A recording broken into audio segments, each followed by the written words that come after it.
beans versus wheat in bread. And personally, I'm more of a cornbread kind of guy. But Bridget, what can you tell me about bean versus wheat in bread? So, for those of you with a British background, beans on toast is a very popular food item in the United Kingdom. Well, they are doing some work over there with fava beans, which, yes, everybody comes to mind the Hannibal Lecter part of that movie where he talked about the fava beans and a nice Chianti. But what they are doing with these fava beans is using them and replacing some of the wheat to make the bread. The beans come with a lot of protein. Also, they're particularly high in fiber and iron, which apparently in the UK, those tend to be some deficits in their diet. So by replacing some of the wheat with the beans, they're looking to increase those nutrients. It tastes similar, looks similar, maybe doesn't rise quite as much, have a slightly darker color. The beans are native to Northern Africa and Western Asia. They can be moved into the UK through imports pretty easily. We also raise a lot of dry beans here in the Red River Valley, North Dakota, also in Michigan. We may be able to produce some beans for them, but 96% of the British public eats bread, and this is one way to help increase the food content of their, or the nutrients in their diet. So I thought this was interesting, and I don't know about you guys, but I'd try it. I'd eat it. I'm still thinking about it. I don't know. I'm not sure. I don't know. Justin's on mute. He was saying something. There he is. What were you going to say? I was going to say I would try it. I'd give just about anything a try. Have you ever tried unless it has olives in it? You ever try Vegemite?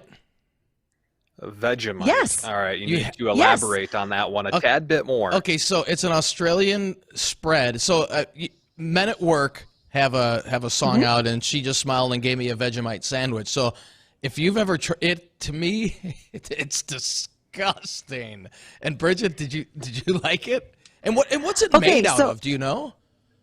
I don't think anybody knows. It's one of those ancient Chinese secrets kind of thing. But Vegemite, I got a bottle of it sent to me by an Australian who now lives in North Carolina. He sent it to me on a Twitter trade.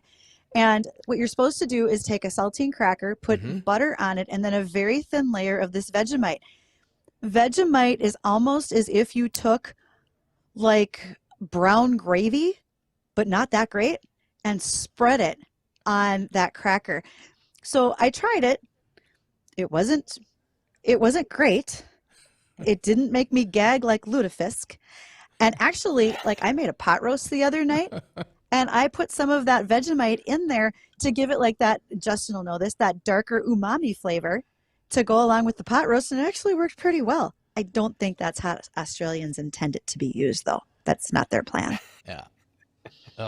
We had a email comment on that, and they were saying that it's not meant to be eaten on its own. It's disgusting by itself. It needs to be with something else.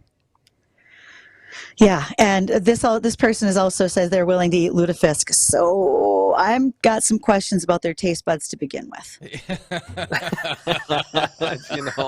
Not a fan of that. I haven't tried the, what you call it, Vegemite.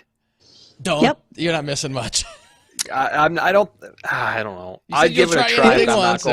I'm not going out of my way to go find it, though. I will bring some back. How about I'll bring some back. I'll bring it. Yep. I'll bring it to work next week. I have it in my fridge at home. Oh, I do. So in order for Justin to get his Girl Scout cookies that Dean is holding hostage, Justin will probably have to eat some Vegemite. All right. While we negotiate the terms of this contract, we're situated. We'll be right back here in a couple minutes with a few more ag topics, another look at that forecast, and remember.